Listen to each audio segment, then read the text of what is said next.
Vous allez comprendre pourquoi les industriels ajoutent très souvent dans leur pain de mie un ingrédient controversé, le gluten. What have you eaten today? Like one slice of toast. I don't understand how it can make me look 6 months pregnant. Alors que pour notre santé, il vaudrait mieux se passer de cet ingrédient supplémentaire.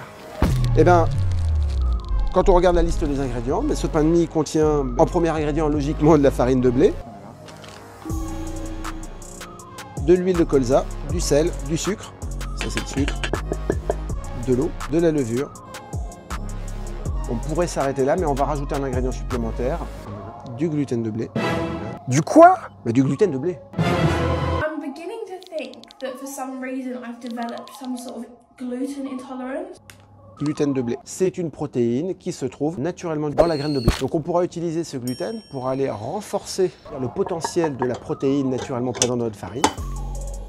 Alors le pétrin ici numéro 1, c'est celui qui contient le gluten. Bon, en tout cas la pâte est belle, la texture est top.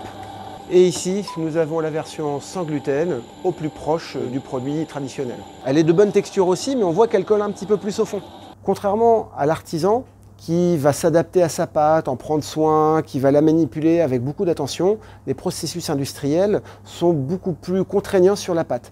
Et donc on peut ajouter du gluten pour avoir une pâte qui va résister à cette maltraitance, je dirais, entre guillemets. Ça, si le réseau gluten est bien formé, je peux l'étirer sans qu'il casse. Déjà, ça colle plus. Et voilà, ça se déchire un peu plus vite. Voilà.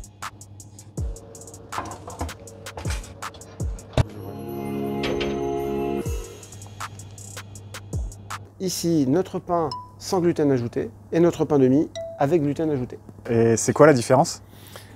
Comme ça, sans aucune mesure, à vue d'œil, je n'en vois pas. À vue d'œil, pas de différence, et dans la bouche, on verra à la fin de la vidéo. Mais en attendant, déjà, du point de vue de la santé... On peut faire l'hypothèse que les isolats de gluten qui sont ajoutés massivement depuis quelques décennies dans l'alimentation industrielle pourraient ne pas être étrangers à cette hypersensibilité au gluten qui est apparue récemment, qui entraîne des troubles digestifs. Ça ne fait qu'une semaine que j'ai arrêté le gluten et j'ai jamais vu des résultats aussi incroyables, aussi rapidement. Mais ce n'est qu'une hypothèse. En revanche, tous les produits qui contiennent des isolats de gluten sont des produits ultra transformés, et donc c'est qu'il ne faut pas les consommer en excès. D'ailleurs, ce récent article de l'INSERM rappelle non seulement qu'une consommation importante d'aliments ultra transformés est associée à un surrisque d'obésité, de diabète et de cancer, mais ajoute en plus qu'une nouvelle étude montre que la santé mentale ne serait pas épargnée, et il pointe justement un peu plus bas la catégorie des pains, brioches ou gâteaux dont font partie les pains de mie. J'ai rarement vu des pains de mie non ultra transformés. Le bio n'échappe pas à l'ultra transformation, donc on est dans un produit qu'il faut consommer à l'occasion et qui n'a quasiment aucun intérêt nutritionnel. Et maintenant, on va goûter. Dis-moi Léa, il y a quoi dans un bon pain de mie artisanal? Farine, lait, œuf, sucre, sel, levain, pâte fermentée, j'oublie quelque chose, et beurre bien sûr à la fin du beurre. Il a une super texture, très légère. Enfin, c'est plus une histoire de texture que de goût, mais il fait un tout petit peu plus papier.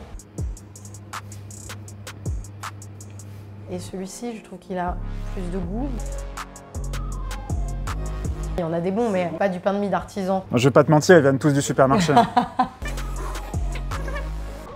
Celui que tu as préféré, c'est le pain de mie nature de Harris. La bonne nouvelle, c'est que c'est le moins cher, 3 € le kilo. Ici, c'est un peu le pain de mie parfait, tu vois. Je trouve très moelleux, la texture, elle est très agréable. Je serais curieuse de voir ce qu'il y a dedans pour qu'il reste comme ça. Et la mauvaise, c'est qu'il contient du gluten ajouté. Il est parfait. Le deuxième, il contient aussi du gluten, en plus du gluten contenu dans la farine de blé. Et il est bio, de chez Monoprix, 3,98 € le kilo. Et le dernier, il est encore de Harris, c'est le pain de mie sans sucre et également sans gluten ajouté, à 4,16 € le kilo.